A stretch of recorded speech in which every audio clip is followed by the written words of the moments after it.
नमस्कार दोस्तों, मैं नवीन शुक्ल फिर हाजिर हूं बलिया उत्तर प्रदेश की एक बेहद खौफनाक क्राइम स्टोरी के साथ।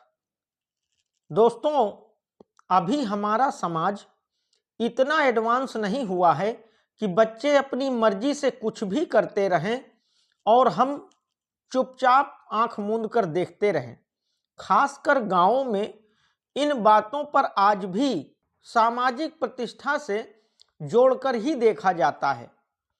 बलिया में बहन के प्रेमी के साथ फरार हो जाने से क्षुब्ध भाई ने सामाजिक प्रतिष्ठा के चलते चाचा के साथ मिलकर अपनी ही बहन को गला दबाकर मार दिया।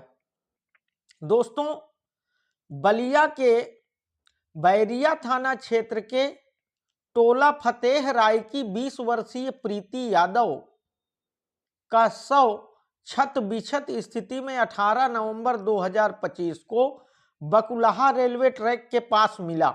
मित्रों, घर वालों ने इस शव की शिनाख्त प्रीति के रूप में की। दरअसल मित्रों, प्रीति यादव का ननिहाल पास के ही भगवानपुर में है, तो प्रीति का अक्सर अपने ननिहाल अपने नानी के यहाँ आना जाना बना रहता था। इसी दौरान भगवानपुर के ही रहने वाले सुनील यादव के बेटे अभिषेक यादव से प्रीति की मुलाकात होती है।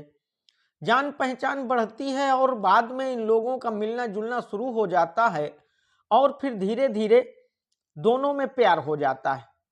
समय गुजरता है मित्रों, और प्रीति अभिषेक दोनों शादी करने का फैसला कर लेते हैं। दोनों ने अब ये बात अपने अपने घर वालों को बताई तो अभिषेक के घर वाले तो आसानी से तैयार हो गए मित्रों, लेकिन प्रीति के घर वालों को इस रिश्ते से दिक्कत थी। वो बहुत नाराज हुए और उन्होंने साफ साफ इनकार कर दिया कि यह रिश्ता कभी नहीं हो सकता है। जबकि अभिषेक और इसके पिता इन लोगों के पुराने रिश्तेदार भी हैं। मित्रों, अब इन दोनों ने, अभिषेक और प्रीति ने, जब ये देखा कि कहीं से शादी की कोई बात बनती नहीं दिख रही है, तो 30 नवंबर 2024 को प्रीति और अभिषेक ने घर वालों की मर्जी के खिलाफ घर से भागकर शादी कर ली और हरियाणा के गुड़गांव में जाकर रहने लगे। अभिषेक ने प्राइवेट नौकरी कर ली मित्रों, और दोनों बहुत आराम से गुड़गांव में हंसी खुशी से रह रहे थे। लेकिन मित्रों, प्रीति के भाग जाने से प्रीति के घर वालों की समाज में बहुत बेइज्जती हो रही थी, किरकिरी हो रही थी। ये लोग किसी से आंख मिलाकर बात नहीं कर पा रहे थे, किसी के सामने समाज में बैठ नहीं पा रहे थे। इन्हें खुद शर्म आ रही थी, क्योंकि गांव में चर्चाएं तो होने ही लगती हैं मित्रों, और ऐसी खबरें तो आग की तरीके फैलती हैं। तो पूरे गांव में, आसपास के गांव में जब यह खबर फैली तो पूरे समाज में इन लोगों की इज्जत बहुत कम हो गई और जो है ये लोगों से कतराने लगे। जबकि इस प्रीति का जो चाचा था अशोक यादव, वो एक स्कूल चलाता था, तो निश्चित सी बात है कि वो समाज में बैठने उठने वाला आदमी ही होगा, जो स्कूल चला रहा है, सारी चीजें कर रहा है, सामाजिक कार्य कर रहा है। तो इन लोगों को बहुत कष्ट हुआ प्रीति के भागने से, और इनको महसूस हुआ कि शायद इनकी पूरे समाज में बहुत बेइज्जती हो गई। खैर मित्रों, धीरे धीरे 10 से 11 महीने का वक्त बीता, तो एक दिन प्रीति के चाचा अशोक यादव और भाई आर्यन उर्फ पिंटू यादव अभिषेक के घर उसके पिता से मिलने आ गए और अभिषेक के पिता से कहने लगे कि इन लोगों ने भाग करके बहुत बड़ी गलती की है, इससे समाज में हम सब की किरकिरी हो रही है, हम किसी से नजरें नहीं मिला पा रहे हैं। चूंकि मामला सजाती है, आप भी यादव हैं, हम भी यादव हैं, तो अब हमें कोई दिक्कत नहीं है। अगर ये दोनों एक साथ ही रहना चाहते हैं तो आप अभिषेक को फोन करके दोनों को बुला लीजिए और हम पूरे विधि विधान से, रीति रिवाज से इनकी शादी कर दें, तो समाज में ये जो अपनी इज्जत उछल रही है ये बच जाए। खैर मित्रों, अशोक यादव और पिंटू ने ये सारी बातें अभिषेक के पिता से इतनी सज्जनता और सहजता से की कि अभिषेक के पिता ने इनकी हर बात पर भरोसा कर लिया और इसके बाद अभिषेक के जो पिता हैं सुनील यादव, उन्होंने अपने बेटे अभिषेक से फोन पर बात की और उसे समझाया और उसे बताया कि ये ठीक नहीं है, तुम दोनों लोग भाग गए हो, इससे समाज में वाकई में बड़ी किरकिरी हो रही और ये अच्छी बात नहीं है, तुम प्रीति को लेकर घर आ जाओ। प्रीति के घर वालों ने मुझे कहा है कि वो रीति रिवाज से पूरे विधि विधान से शादी कर देंगे, तो क्या समस्या है, तुम फौरन प्रीति को लेकर घर आ जाओ और ये उचित रहेगा। मित्रों, 14 नवंबर को अभिषेक और प्रीति गुड़गांव से वापस आ गए क्योंकि पिता का आदेश था। तो प्रीति को लेकर अभिषेक 14 नवंबर को अपने घर भगवानपुर आ गया। सुनील ने बेटे और बहू दोनों को फिर घर में समझाया कि शादी करना उचित रहेगा, जबकि प्रीति अपने घर जाने को तैयार नहीं थी। लेकिन 16 नवंबर को खुद प्रीति को अपने साथ लेकर अभिषेक के पिता उसके मायके पहुंच गए और प्रीति को अशोक यादव और पिंटू के हवाले करके वापस अपने घर लौट आए। लेकिन 18 तारीख को प्रीति की लाश रेलवे ट्रैक के पास मिली। लोगों ने पुलिस को सूचना दी। मित्रों, मौके पर पुलिस पहुंची। पूछताछ में पुलिस को प्रीति और अभिषेक के रिश्ते के बारे में जानकारी हुई और जैसे ही पुलिस को यह पता चला मित्रों, तो पुलिस अभिषेक के घर पूछताछ के लिए पहुंच गई। पूछताछ में मित्रों सुनील यादव ने पुलिस को पूरी बात बताई और कहा कि अभी 2 दिन पहले ही तो मैं उसे इन्हीं के कहने पर इनके घर में छोड़कर आया था, क्योंकि ये लोग कह रहे थे कि विधि विधान से शादी कर लेंगे तो इज्जत बच जाएगी,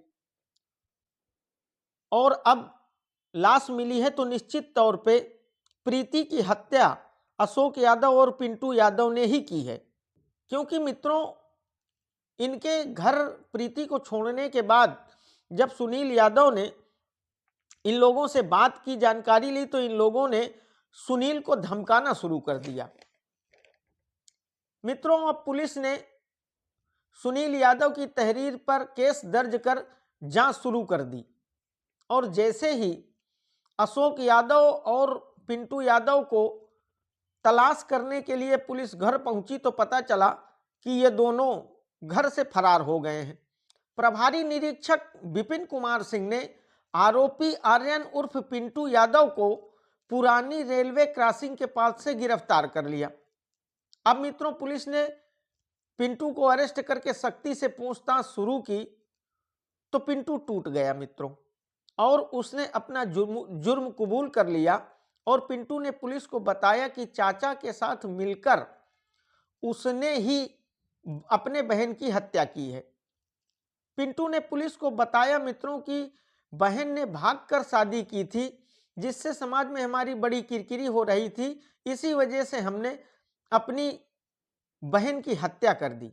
मित्रों, प्रीति की पहचान जब की जा रही थी, प्रीति की लाश मिली थी रेलवे ट्रैक के आसपास, तो खोजबीन करने में थोड़ी दूर में प्रीति के कपड़े और प्रीति का आधार कार्ड मिल गया था।